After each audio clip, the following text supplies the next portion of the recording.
It sure is nice to come home at the end of a long day and enjoy a podcast. But you know what makes the experience that much better? Relaxing with a few puffs of smoke from my McQueen pipe. At McQueenPipes.com, I was able to find the perfect smoking pipe to suit my nerdy, yet dignified sensibilities. I especially love that each pipe is designed and handcrafted by a true artisan, and that all of their pipes are inspired by fantasy books and movies like The Lord of the Rings. Being a bit of a hobbit myself, my pipe is called the Barrel Rider, but they've also got pipes for wizards, rangers, dragon riders, or even goblins. If pipe tobacco isn't your thing, no worries. McQueen Pipes has got you covered with attachments for vaping or even cannabis.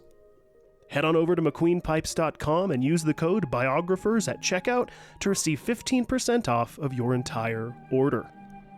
Go ahead, treat your nerdy heart to something you'll cherish and enjoy your podcast listening experience in style with a McQueen pipe. That's Mac like mac and cheese and Queen like the band. McQueenPipes.com and use the code BIOGRAPHERS at checkout for a 15% discount on your whole order. Cheers, everyone, and happy podcasting.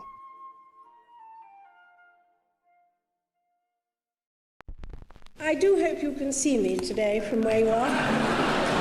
Ich bin ein Lehrling. If I'm generally anything, I guess I'm generally miserable. This modern world of science and invention is of particular interest to women. The people, I would say, there is no patent. Would you patent the sun? I regard myself as a soldier, though a soldier of peace. Welcome to the Biographers.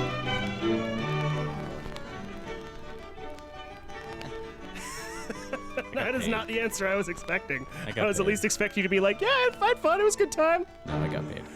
Oh. It was fine. I actually had 3 students that did really well. One of them I had never seen before, a Native American dude who works as an electrician at a company that he used to work with a lot. Okay. His first knife turned out almost like a carbon copy of the example piece. Wow. Another dude was like a jeweler, metalsmith guy. His was pretty good.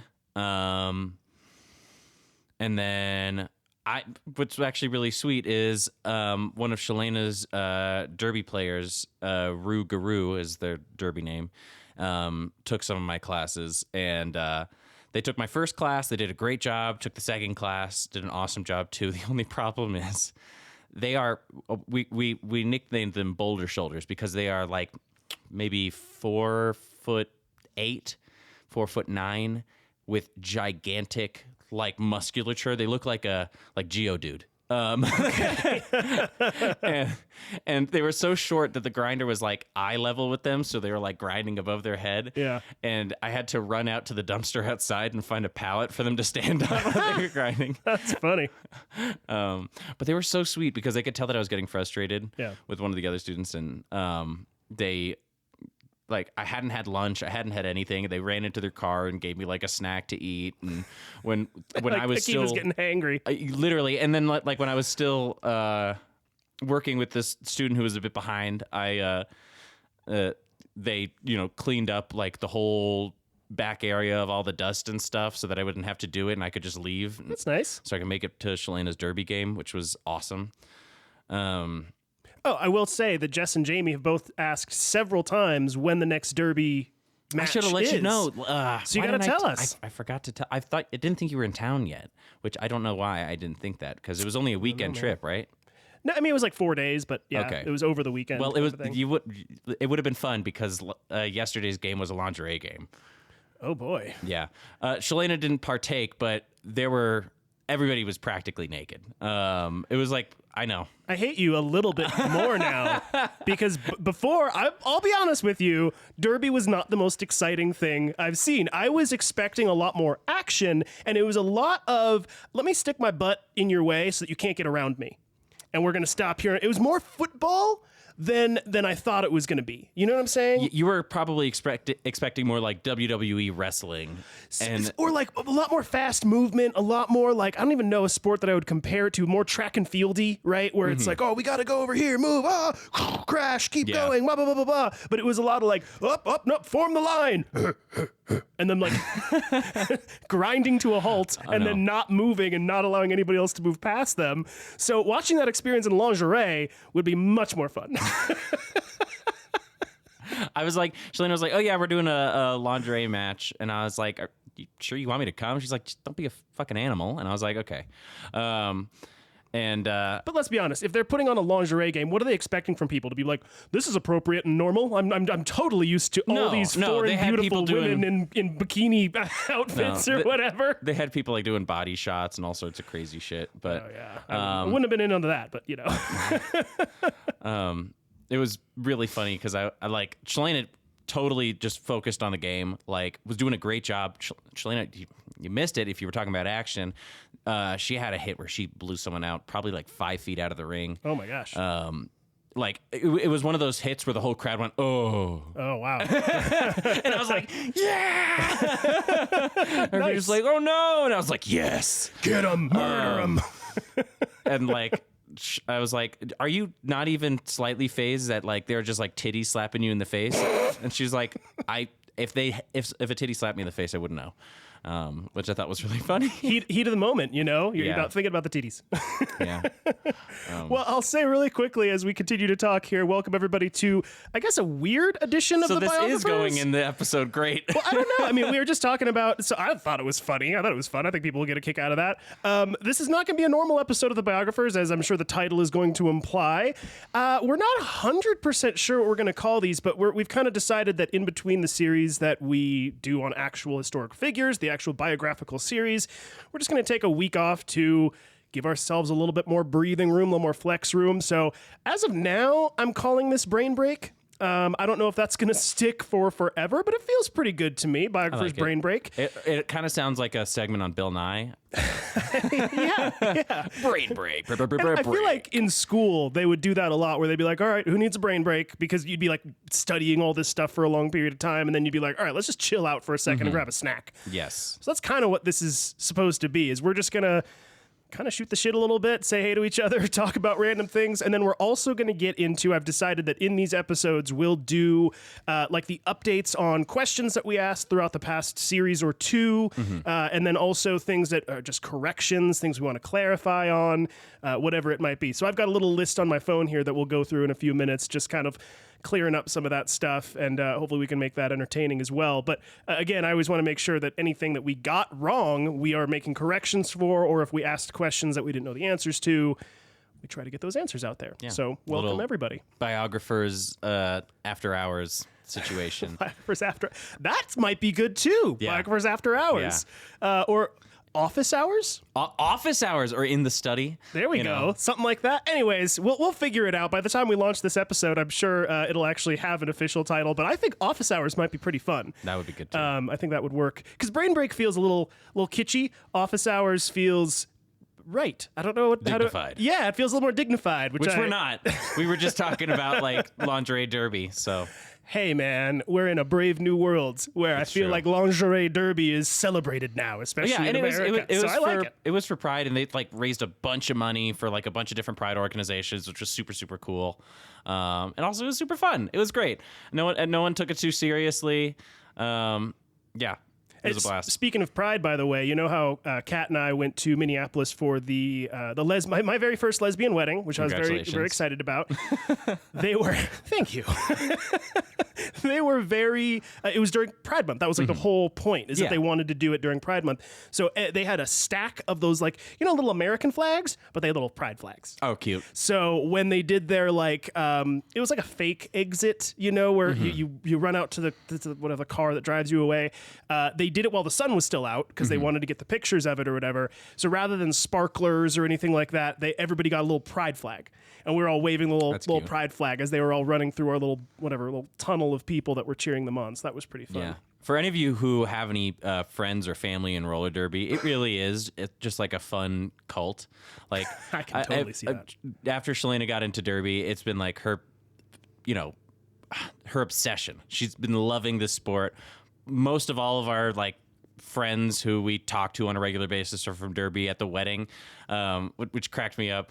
We had pretty much all of the Derby team there. Daniel was there, and we all went in for a group photo, and it's just like me with like 30, queer Derby players, and one of the girls goes out and talks to the photographer. She's like, "We need to get the husband of the sister wives." So that's been a semi-running nickname now. Them being cult-like, by the way, I feel like they're just one step away from it, where if they just added brother or sister before their Derby names, Yes. right? So, Sister Jet Set. She's here. And then like, and then the referee would have to be like the father and mother. You know what I mean? Oh, well, do you want to get into some of the the questions and clarifications and all that different stuff? So you listen to pretty much every episode so far, I want to say, right? Yes. So you'll probably know some of these. And I'll also actually say quickly before we get going, I got some great feedback from a friend of mine named Charlotte, and Charlotte listens to this podcast. She's like super fan number one when the Spotify, remember like at the beginning of the year, the Spotify like roundup came out, and it'll tell you, oh, you're of the top 10% listenership of this band, or blah, blah, blah, blah, blah, blah. So Charlotte, I want to say, was like either top 5 or top 1% of listeners. So she listened to every single episode, really, for the most part.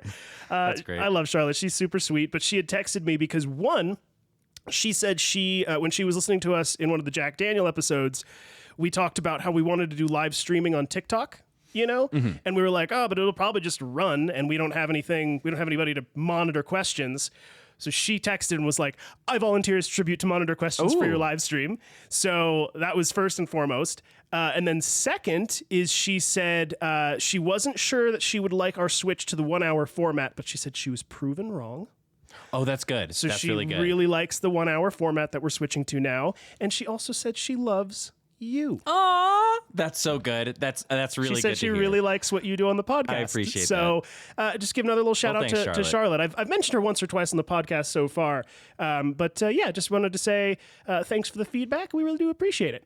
I really appreciate that. That means a lot. The first couple episodes are definitely awkward ones. I think disagree, but that's okay. I know you do, but I think like in a couple of years I'll look back at those ones and be like, ugh. Just wait until you narrate your own episodes and then you listen back to those, because that definitely took me a while to get used to. Man, this Da Vinci one is going to be a tough one. When we first decided that I was going to start co-hosting, Daniel did warn me. He was like, this is Da Vinci is a whole lot of it's a big character. And I was like, yeah, we got it. What I found that is going to be the most challenging, and I hope listeners, when you listen to it, I'd love feedback on this, is when I initially was planning on writing about Da Vinci, I was thinking that I was going to write about an inventor who happened to be an excellent painter. Yeah. But it turned out that I was really more writing about a painter who happened to be an inventor.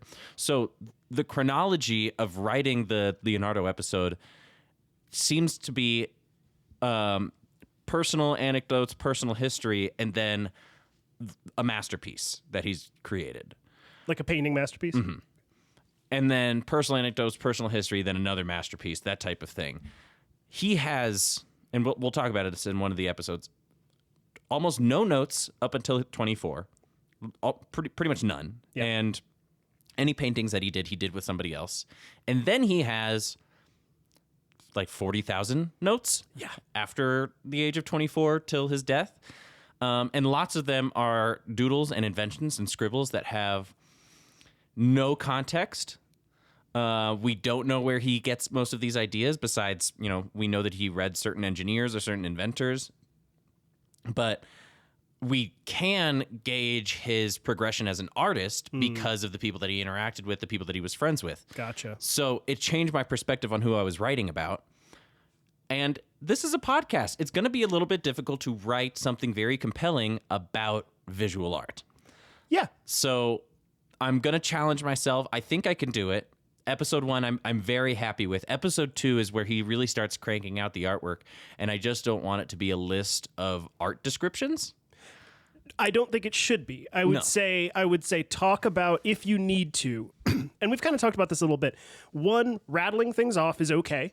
where if you're just like, this happened, this happened, this happened, this happened with these paintings, and if you're curious about them, we have links here, or they're going to be on our Instagram or whatever. We could even do like a little YouTube montage if you had a bunch of pictures that you wanted to make a little video for. I did think what would make these podcasts really good is awesome TikTokable section. So when I do end up talking about a masterpiece and the history behind it, it'll be a nice little 2-minute blurb of Ginevra da Benci or Adoration of the Magi or all these paintings that he comes across. That'll be fun. Totally. But yeah, the idea is I'm gonna try to talk mostly about not necessarily his personal life, but his day-to-day life, and then when I feel like a painting actually hits an emotional milestone for him as a person, that's where I'm gonna talk and actually do an analysis of the painting. I think that's a good call. I would be. I think I've already said this to you, but I'd be very, very selective with the paintings that you want to really dive into and talk about, because I think you already said it. That if you just get into an analysis, be like, this one's of a girl, right? This one's of Jesus. That's not really going to be that interesting in a lot of ways. Yeah. Well, I'd imagine there's a lot of Jesus paintings. Well, they're all biblical, but they're not really. That's what's weird about Renaissance paintings is it's like, oh, draw baby Jesus and Mary, but Mary is my wife and baby Jesus is my son, and everybody in town in Bethlehem is actually just Florence, Italy. And it's like, so is this painting about Jesus at all? That's fair. Yes, legally speaking. And oh man, I can't wait. I'm gonna revisit Florence again. Like physically revisit it? No, I've never been, but Nor I'm gonna revisit Florence from a historical standpoint and talk about the ruling class there. Okay. Because holy shit. Context is important, man. I want to know all about it. Yeah. And in episode 1, we're going to get to lay some groundworks about the people who sort of run the show there. Sure. And then when you get into Leonardo's paintings, for the first 30 years of his life, pretty much every single painting was sold to one family. Really? And there's socio-political reasons for that. Okay. So it'll be interesting. I was going to say, I don't want to get too far into it because then it's just too many spoilers. Yeah. So essentially what I'm saying is I hope you guys enjoy this next podcast or this next biography. Series. Yeah, series. And I'm going to do my best to describe a visual artist who had a knack for accidentally creating incredible stuff while still making it palatable for an audio platform. I will also say I didn't say this before, but bringing Charlotte back into the fold for a second, I did give her the VIP. Since you're such a big fan and listener, I will tell you our next series is going to be on Leonardo da Vinci, and she said that is very all caps exciting. Okay. So it seems like it's going to be a good one for the audience that we have so far. I just can't wait until someone tries to bring up a Da Vinci fact in front of me after I finish this, and I'll be like, well, actually, dude, it's hard. It's really, really difficult. Yeah, I'm already such a snob as it is. I mean, we both are. Let's be honest. I know. I'm learning. I'm very proud of myself that I'm starting to get better about the actualies, right? I won't even want to tell the story, but let's just say there was an instance that came up recently where somebody texted me and showed me something related to metalworking, and I wanted to initially, my knee-jerk reaction was to go, well, and add in something. But then I paused and I went, they're just sharing something with me that they know that I love.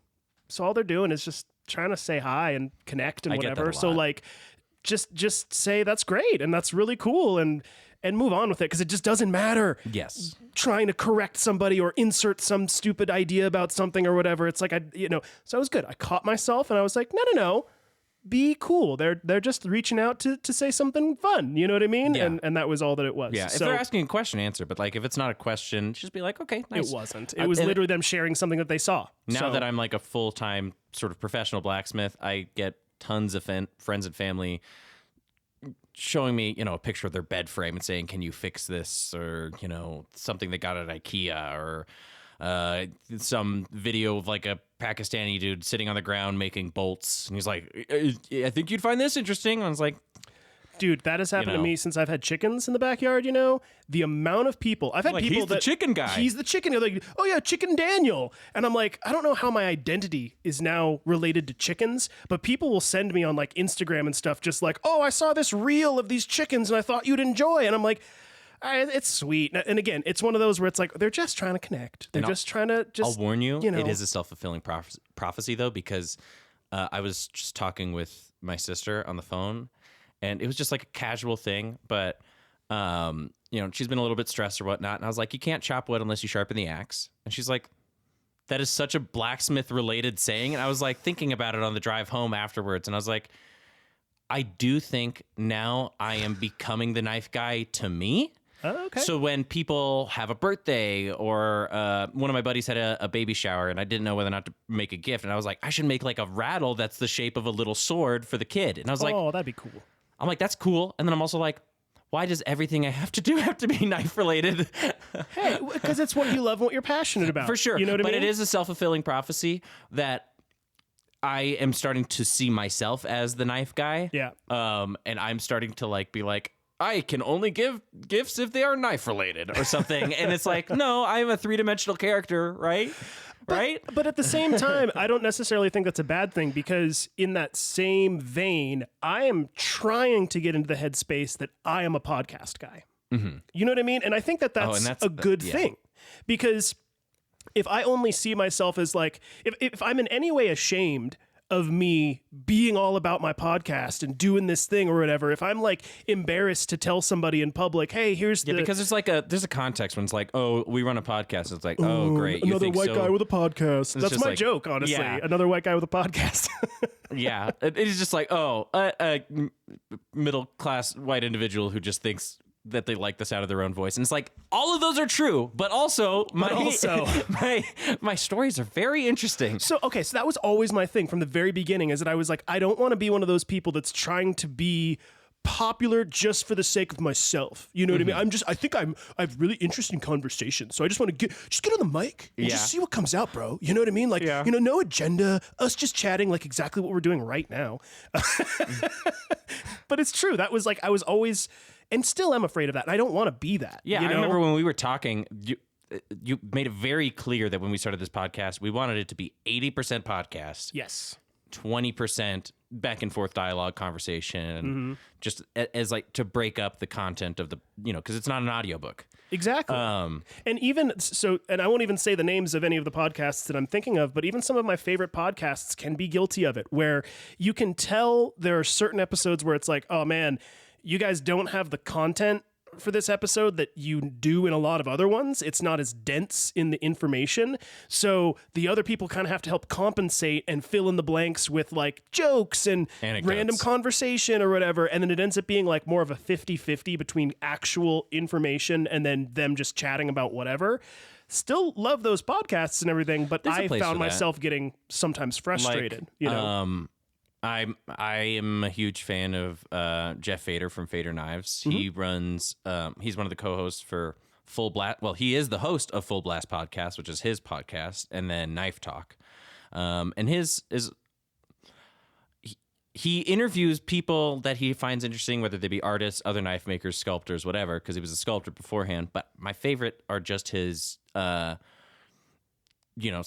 podcasts where it's just him. But it's not him really necessarily talking about himself. It's mainly talking about like stories from his childhood or stories from his development as a knife maker. Okay. So there's definitely a place for it. But I think for this podcast, this is going to reach the people who like to continue to learn past school. I feel like that's the main, like for me, if I won the lottery tomorrow, a major chunk of that money would be going to any school that teaches any skill that I think is interesting. That's cool. Like I genuinely, if I had the time, I would go back to school to do figure art and learn how to paint. I never cared about like traditional painting until studying Da Vinci, really.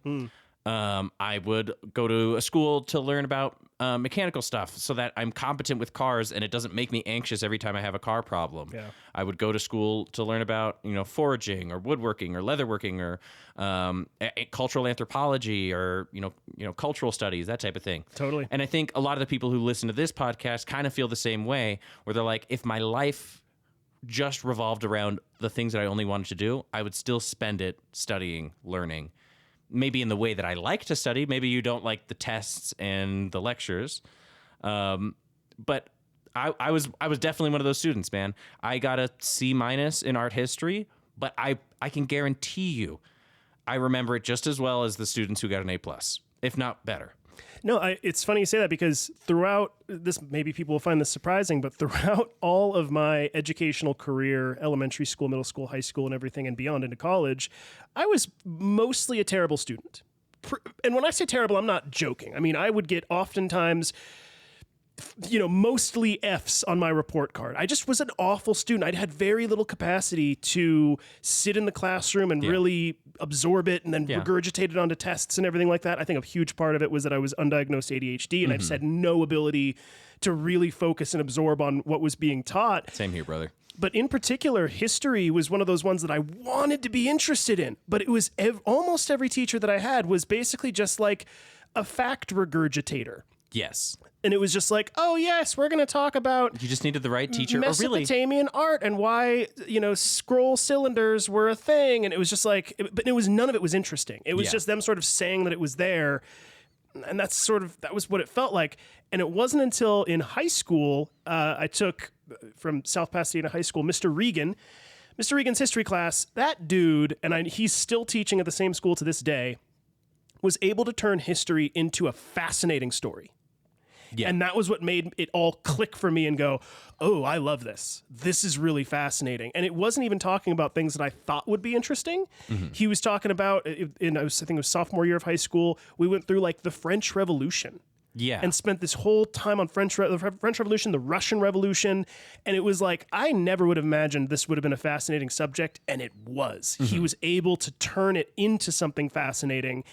And I would like to give him a lot of credit for this podcast, is that over the years, that idea has never left my head, that when history is illuminating, when it's told to me in a way that's relatable, like it's a story, I can't get enough of it. Yeah. I want more of it. So yeah, love Mr. Regan. No, great I had that same sort of situation with a history teacher, Mr. Deneen from Siva Charter High School. He taught mythology, which I don't know why I cheated on one of the tests. I got away with it, but I still cheated on one of the tests, which is so weird. Did he bust you? No, he didn't bust me. But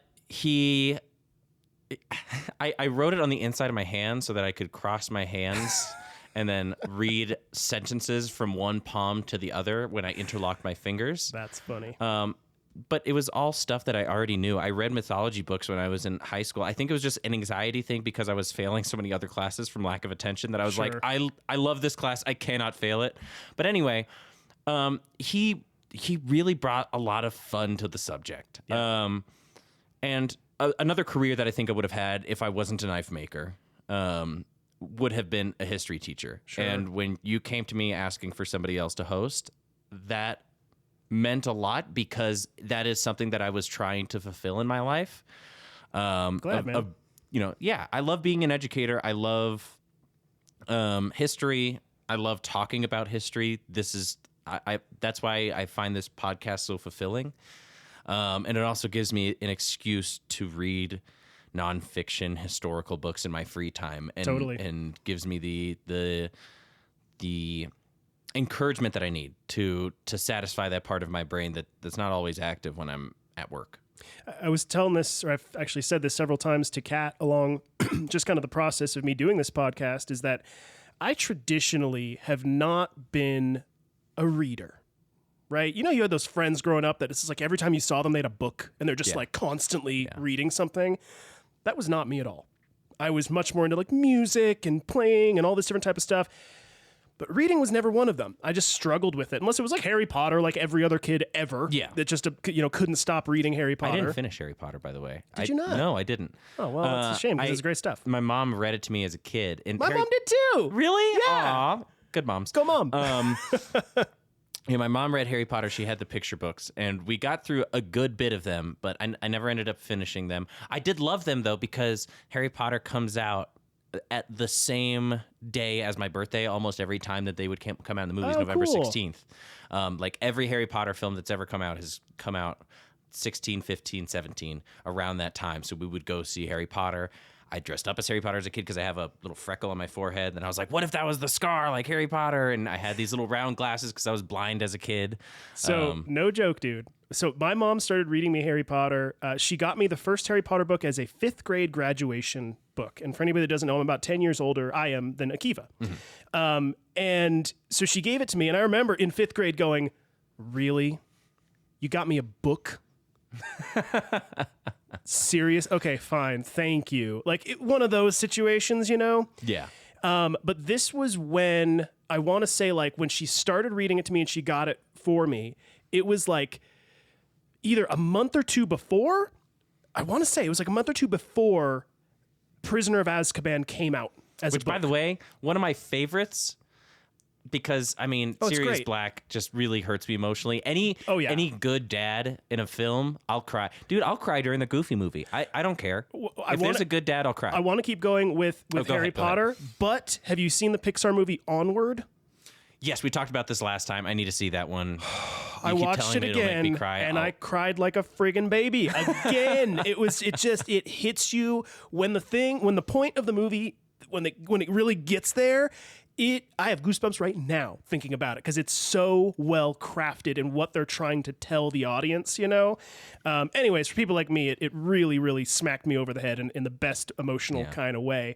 But so really quickly to finish up with Harry Potter was when I started getting into it, my mom read me the first one. We read it together every night, like a chapter. And then when we got to the end of it, I was so jazzed. I was like, Mom, can I just read the second one? And she was like, yeah, go for it. Devoured it. And then Prisoner of Azkaban, I think had just come out, so I devoured that too. So that October, 6th grade, I dressed up for Halloween as Harry Potter. And every single person went, what are you? And I was like, true. I swear to God, because this was before the movies came out. So nobody knew who Harry Potter was.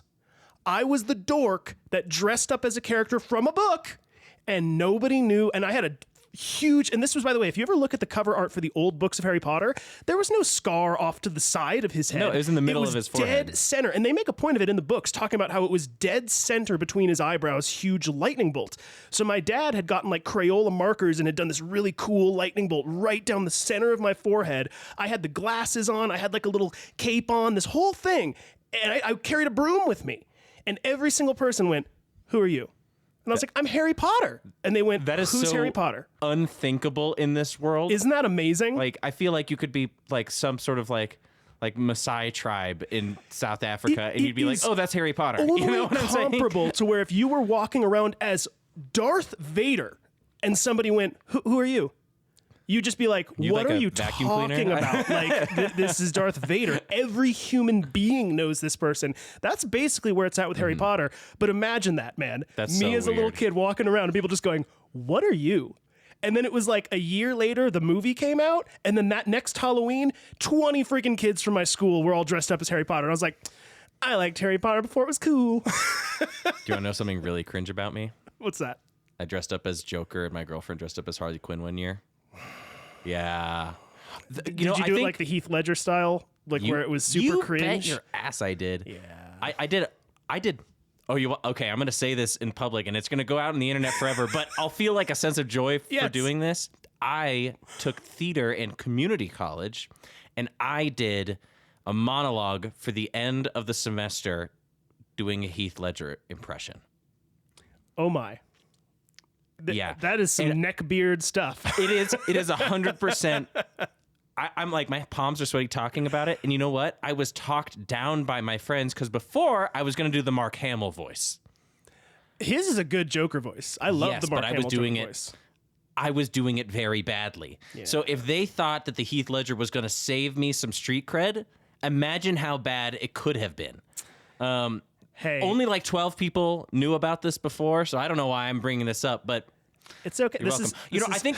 I think the Lord saved me when it came with the the Joker costume because the night of Halloween, I was supposed to go out to this like Western nightclubby thing that had like a 16 and up night called Copperhead Road in Colorado Springs, I want to say. Okay.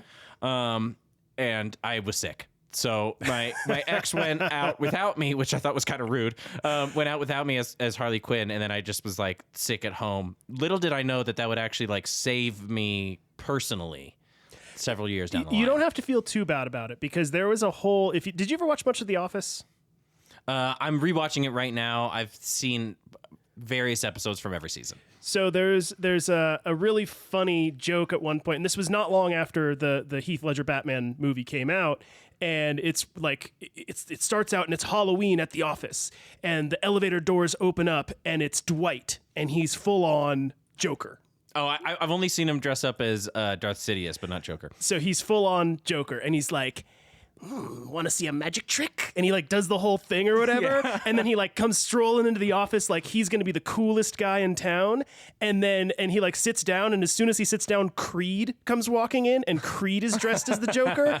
And he says some quote from Heath Ledger or whatever. And as soon as he says it, Kevin from accounting stands up, also dressed as the Joker, and he goes, "Oh, come on."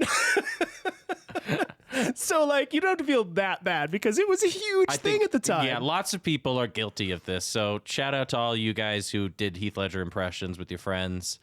I'm sorry you went through that. Just know that you're not alone. We were all kids It's at one Mental point. Health Awareness Week, isn't it? For Men's Health Awareness? Is it? Yeah, isn't it? I don't know. It won't be when this episode comes out, that's for sure. Well, it is for you guys. Well, we said it 20 minutes ago, but let's actually get into some of the questions and corrections that we've had from the past few episodes. And actually, this is quite a while back. We haven't done one of these since like November of last year or something like that. So there's going to be, how many do I have here? I have 9 different little factoid corrections / questions we asked, kind of a thing. Mm-hmm. So first one here, in Queen Victoria episode 8, we couldn't quite determine the lineage of Anastasia of Russia. Remember the movie Anastasia? Mm-hmm. So we were talking about her to some degree related to Queen Victoria. And again, this was from that cartoon. So Anastasia was actually the daughter of Alexandra Fyodorovna. Anyway, I can't really pronounce that super well, who was the daughter of Princess Alice, who was Queen Victoria's daughter. So yes, Queen Victoria was the great-grandmother of Anastasia. Huh. Which I thought was actually pretty darn interesting. That's kind of cool. Let's see here. Next one on the list, we've got in Ian Fleming episode 1, I made a mistake in saying that George V was the son of Victoria. He was, in fact, the grandson, and Aubrey and I were actually having a debate about it. She was like, I don't know, I'm not really sure. She was totally right. I was totally wrong. You know, it's their fault for all having the same names. I'll tell you, man, the royal thing is, I'm starting to have more and more issues with. You know what? You were right, they were wrong. How about that? So I don't know if I've told you this. Kat and I have been watching more and more of The Crown on Netflix, and it's kind of all about the Queen Victoria II, Queen Elizabeth II, not Victoria II. Queen Elizabeth II's whole reign. Is that the one who just croaked? Yes, okay. The one who just croaked. Thank you for being so delicate. Yeah, well, you know, she's a tough old broad. She was old too. But as we've gone through the show, there are certain times where I'm like, yeah, this is great. The monarchy is really cool. But I'll be honest, as the episodes go on more and more and more and more and more, I'm like, I don't know, UK, this is not my fight to go against or whatever, but like, if this was in America, I would be adamantly against the monarchy. I'm pretty sure. Like, it's just, it's a multi-million-dollar expense that is going against the taxpayers every year.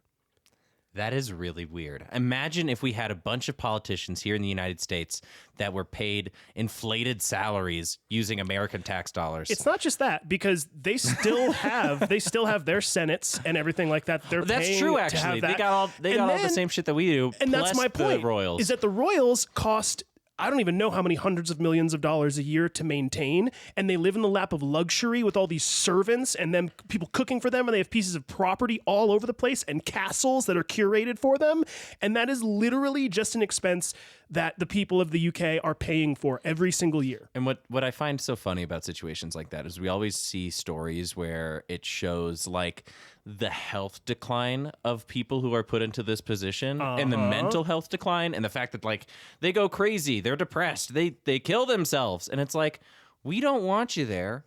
And if you weren't there, you'd probably be more mentally sound. So why are we doing this in the first place?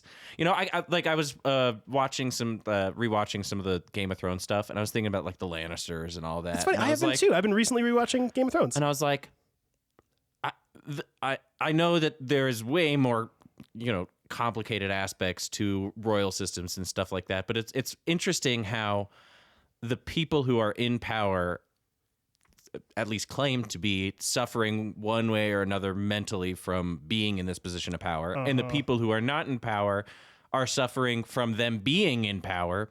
So it's like, why don't we just all agree that you just go use your money and buy a property out in, Maine and then just like fucking chill out for a little bit. That's a very simple take, but you know what I'm saying. I do. And I agree with you. So next up here on the list, in Ian Fleming, episode 2, we talked about propaganda and the Nazis, and specifically Joseph Goebbels. Wait, now, propaganda? Is that just like a British person getting a good look at something? What? They're taking a propaganda. Oh, wow. That was a real zinger there, buddy. Anyway, the Nazis. Anyways, back to the Nazis. My God, propaganda. I never would have put that together. Oh my gosh. So yeah, we talked about the concept of propaganda, and you were thinking about it when you said it. I know, I hate you. So Joseph Goebbels' official title was indeed Reich Minister of Propaganda. Aubrey and I weren't 100% sure on that.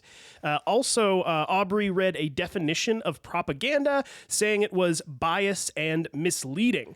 To provide a bit more detailed description, I really liked the description used on Wikipedia, which states, quote, propaganda is communication that is primarily used to influence or persuade an audience to further an agenda, which may not be objective and may be selectively presenting facts to encourage a particular synthesis or perception, or using loaded language to produce an emotional rather than a rational response to the information that is being presented. Windmills kill endangered birds. Exactly. So it's this sort of like it's not always misleading, but it's like a lot of times can be, well, we're going to select this and this and this and this because we're trying to get you to respond emotionally in this specific kind of way. So anyways, I just wanted to clarify that because it is one of those where you hear something like propaganda and you automatically go to this, oh, that's bad. And I would argue that, that is fairly accurate a lot of times, but at the same time... If anything, it's ignorant or negligent, not necessarily inherently bad in and of itself. Just because you're omitting facts doesn't mean you're not being factual. Right.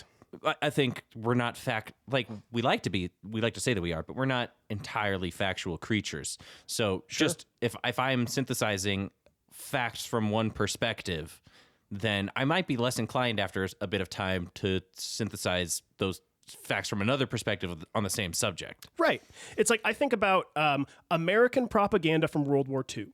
And a lot of it was like, down with the Nazis, they're terrible fascists and stuff like that. And it's like, you could make an argument that it was like, well, you're not presenting all the facts. But in that sort of case, you're like, does that matter though? Because if it got people to rally against the Nazis, right on, So again, I'm not saying that inherently propaganda is good or necessarily bad, but it is almost always biased to a degree. Yeah, loaded one way or another. Right, and they're trying to elicit something out of you to respond in a certain way. I think that's what a lot of people today may not necessarily understand, or maybe not so much understand, but taken on themselves is the idea that while something might be factual, it doesn't mean that it's the entire story, and B, just because it is a factual thing that is in opposition to your opinion, that it should be discarded.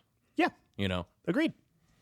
So anyways, just wanted to add that in there because, again, I feel like it's something that's strangely regularly brought up in news and all different types of stuff, but I think it's a good piece of clarity.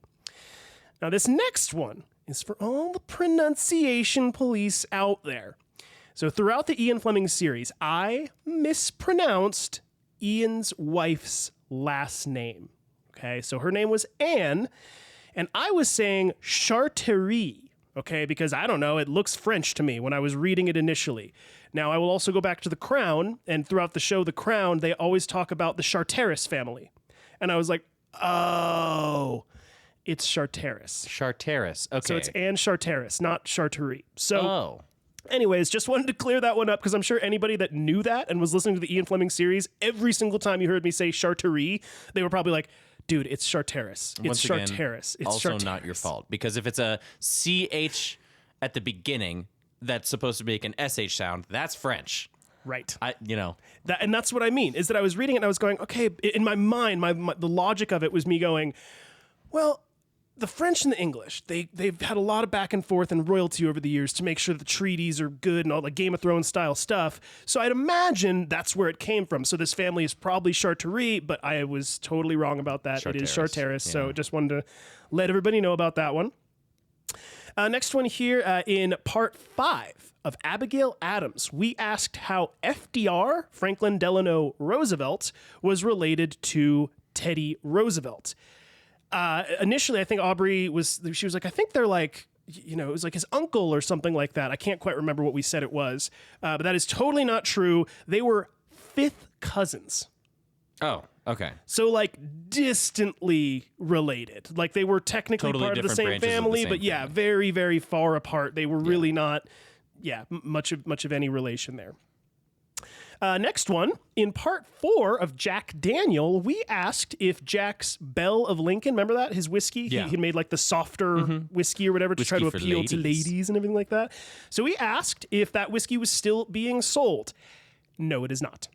The only thing close was a limited series of whiskey that the company did in 1979 that was based off of a description of the original Belle of Lincoln, but that's it. There was no actual recipe for the Belle of Lincoln written down. I'd be interested to see what it would taste like. Me too. If you want to pool our money and spend like $3,000 for a bottle of 1979 Jack Daniel's Belle of Lincoln, we can do that. Yeah. But, probably not for a while. Well, we got a Patreon, and I'm sure they'll hook us up. That's true. That is true. Let's see here. Next one on the list. In part 5 of Jack Daniel, we weren't sure when Queen Victoria died, as we were wondering if it was possible that she ever tried Jack Daniel's whiskey. Mm-hmm. Queen Victoria died in January of 1901. So it is entirely possible. I also found references that indicate Queen Victoria was a big fan of Scotch whiskey. So it is very possible that she, at some point, tried Jack Daniels. Or at least barrel-aged whiskey. 100% she tried barrel-aged whiskey. Absolutely. She was a big fan of Scotch. County. And at that point, Scotch was barrel-aged. It was totally part of the culture at that point. Probably for 100 years at that point, if not a little bit longer. I could not find any evidence. And I did try to search around, and I tried to look through a couple of books that I could find to see if there's any reference that Queen Victoria had tried Jack Daniels. I couldn't find anything. So this is pure speculation, but her being a big fan of Scotch, and I think it was like 2 or 3 years before Jack, I think it was 1904 when Jack won the gold medal for the best whiskey in the world. So I don't know. It's possible, but I cannot nail down whether or not that actually happened. Just want to throw that out there. Mm-hmm. Next one here. In part 5 of Jack Daniel, we talked about Mountain Dew originally being a whiskey. Turns out this is actually only 50% true.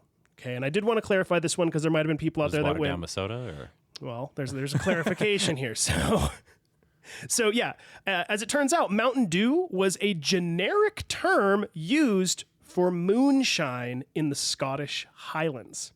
It sounds like, moonshine type of thing. So it wasn't necessarily an official brand. It was people be like, oh, that's sweet Mountain Dew. That's more Irish than Scottish, but you know what I'm saying. Yeah. They're all the same. Come at me, Scots. But the soft drink Mountain Dew, which was trademarked in the 1940s, was indeed created in Tennessee, and specifically as a mixer for whiskey. Was it citrus flavored? What flavor is Mountain Dew? Citrus. If you say so. It tastes like Mountain Dew to me. You know what I mean? It doesn't taste like how anything. Blue tastes like blue. You know, like when I Gatorade. Let me get a blue. Right. The blue one's the best, or I like the red ones. It's health or mana. It just depends. Anyway. So I wanted to clear that up. Previous to this, though, there were various moonshiners that labeled their whiskey in bottles as Mountain Dew. Gotcha. So it wasn't an official brand necessarily, but they were like, oh, this is our Mountain Dew. So it was almost like a slang term for whiskeys rather than something that was specific. So I kind of presented it in that episode as if it was singularly this company called Mountain Dew and they made whiskey. That is not accurate. It was, again, more of like a slang term that kind of evolved and was used by various people. Last little correction / factoid here. In Jack Daniel Part 6, I mentioned that in 1907, Jack Daniel made over $100,000 in profit after tax, but wasn't quite sure what that converted to in today's dollars. I initially guessed it was about $1 million, but it turns out it was actually just under $3.5 million. Wow. That he cleared, after tax in 1907.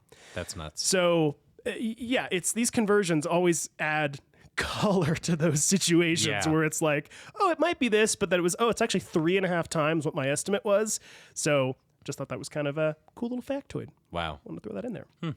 Interesting. So that's it. That's my list of corrections from the past 6 months or whatever. But honestly, if anybody out there has been sitting on something that they heard us say and we're like, wait, that's not true either. We've asked this many times over. If you do have any corrections for us, please shoot us an email at thebiographerspodcast@gmail.com. Or if you just want to say thanks for the corrections, whatever. We don't hear from you, man. I have another correction. Tell me. Panic at the Disco. I said that the album was called A Fever... I Write Sins Not Tragedies? Yes. No, that is the headliner song for the album. The album is called A Fever You Can't Sweat Out. Yes. I just needed to say that because I was smacking myself on the forehead on my drive to Denver one day because I listened to myself say that. Totally. But the album is A Fever You Can't Sweat Out. Their main song was I Write Sins Not Tragedies. Yes. You texted me after that. You were I like, did. Dang it. There's a couple times that I just like, they're not even corrections, but like they're kind of corrections. Like I said out into the ethos instead of out into the ether. It happens. We're humans. It's not critical. Yeah, you know, we're not perfect. It's okay. I will also say for anybody that has listened to the whole Jack Daniels series, there's a point in episode 5 where we talk about Carrie Nation, this temperance fighter who like went and smashed up bars with a hatchet, who carried liquor and all this kind of stuff. If anybody is curious, check out our Instagram because when, again, my wife and I, when we were in Minneapolis, we went to a couple antique stores. And I actually found one of the what were called Carrie Nation hatchets, souvenir hatchets. In the episode, I talked about how basically anytime she was jailed, which she would be jailed because she would destroy people's property, which is not legal, and it wasn't legal at the time. So wild that she just didn't get imprisoned after like building 4. I think it was because she moved state to state to state to state. It was different things that were on her record or whatever. So anytime that she would get arrested, if she needed to raise bail money, her followers would basically make these souvenir hatchets. And I actually found one at this antique store, and I was so excited when I found it. It says, what does it say? It is from the Lauret Stove and Ranges Stove Company in Detroit. That's where this one was cast in 1901. Which is crazy. And it says, an axe of all nations. It has a picture of her sort of very pug face. Yeah. She really does look like a pug or a bulldog. Yeah. That's exactly what she looks like. Little bow tie and tiny little... bonnet? No, hang on. What are you thinking of? The one who's on the dollar bill, but he's not a president. George Washington? George Washington's on the $1 bill. Talking about Alexander Hamilton? No. Benjamin Franklin? Benjamin fucking Franklin. Okay, we'll cut that out. We're actually going to cut that out. But yeah, she's got her little Ben Franklin glasses on here. And then on the side of the haft, it says, cut out the whiskey, which I thought was kind of interesting. Yeah. It's got a little hole so you can hang it up and like a weird little like spike on the end of the handle. You could easily kill somebody with this thing. This looks like a thing that would be used for smashing booze. It does, and it's. I swear, if you were angry at somebody and you hit them on the head with this thing, either side, anywhere, it's it's pretty a hammer, hefty. a hatchet, and a spike on one side of it. So this thing is sort of deadly, but it's got a little hole on it, so I can hang it on my wall. But if anybody wants to see what it looks like, it is. I posted a picture on our Instagram You gotta hang it page. over the booze cabinet. Ooh, maybe I will. I don't know. It might just go up in my little spare room office place where I do all my research or whatever, because that's where I also have some other like weird little things that's wrong with my Ian Fleming typewriter that I got, stuff like that. That's the level of nerd I am, people. If you listen to the Ian Fleming series, I talked about how when he finished writing Casino Royale, he ordered from the Royal Typewriter Company what's called a Quiet Deluxe, and he had it gold plated. So I actually managed to track down and purchase an actual 1952 Royal Quiet Deluxe. Obviously, it's not gold-plated, but it is the same exact model of typewriter that Ian Fleming had, and got as a little reward for finishing Casino Royale. And it is just a treat to type on. I really love it, and I plan on using it to write letters to people because my handwriting is toddler level. It's really not that bad. I don't like it. People always comment on it every time I write something like, But anyhow, again, if you are curious to check out that Carrie Nation axe, I posted a picture, and I was super excited when I found it at an antique store. They didn't even know what it was. They were like, "Yeah, sure, whatever." So I got How much you get it for? $30. Not bad. Not bad. They were asking $45, and I was like, "That's a little expensive for me right now." And they were like, "Would you do $30?" And I was like, "Done. That's a pretty good deal on something like that." Because I want to say they go for like $100 online usually, so it's not too bad. Well, anything else? I think we've probably hit even just a little bit over an hour. Yeah. If I'm being honest, we should probably cut it out now. But anything else you want to add? I don't think so. No? Just keep an eye out for the next episodes. Leonardo da Vinci will be out shortly. Make sure that you are following us on our socials. We have a little Patreon if you want to buy us a coffee. We don't really have any cool, awesome stuff on there quite yet. But if you just want to say thanks for the awesome podcast or bad podcast, show some whatever. support. Show some support. We'd be grateful, be for nice. sure. Yeah, check us out on, we're on Instagram, we're on TikTok, we're on YouTube. 99% of the time, it's going to be just at The Biographers, all one word, I think with the exception of Instagram, which is the.biographers. But we should be pretty easy to find if you know what our logo looks like and everything like that. So give us a follow. I'll also ask anybody out there that listens to this all the way to the end here, anybody that's able to toss in a review. Really helps with like rankings and stuff like that, and it helps us climb into the charts and everything like that. If you want to give us 1 star, don't review us. It's okay. Yeah, it's all right. We don't need that review. That's okay. It's fine. But if you want to give us like a 4 or a 5 star, hey, we would love that review. Yeah. So yeah, I would ask for that. I hate to be the whole like YouTuber like and subscribe, but I kind of have gotta hustle to. out here, Unfortunately, man. Yeah, we got to hustle a little bit. Beyond that, again, send us an email if you need anything, thebiographers.podcast@gmail.com. Check out Akiva's website, Metalwork by Meola, MEOLA.com. You can use the code biographers at checkout. You get 10% off your order. Anything else? I think that's probably it, right? That's it. Thanks for listening to us just, talk shit and answer questions, I guess. Yeah, hopefully this was at least slightly interesting for anybody out there. You probably got a little bit more sense of us as human beings in this episode than us regurgitating. And if you're facts going to do whatnot. anything to help out the podcast in this one, I would say most especially, just let us know if you like this type of episode. Yeah, absolutely. Any feedback? Again, it's weird. We have a pretty darn what feels like high amount of downloads at this point, but we have nobody talking to us about really anything apart from occasional reviews. We're in the top 10% for podcasts right now. For the most part, yeah. We'll ebb and flow a little bit, but yeah, we're climbing and it's looking good. And again, we appreciate everybody that listens and likes the show. So hopefully, eventually, that can translate into y'all just dropping us a line and saying hey and whatnot. We also plan on, like we said a half hour ago or so, we're going to try to get onto TikTok Live soon. So if anybody is curious to see us just making the sausage, so to speak, you can tune in and watch us doing that. But I guess we'll end it there. Thanks everybody again for listening, and you'll see us in the next episode starting into our series on Leonardo da Vinci, which I'm very, very excited about with Akiva taking the helm here.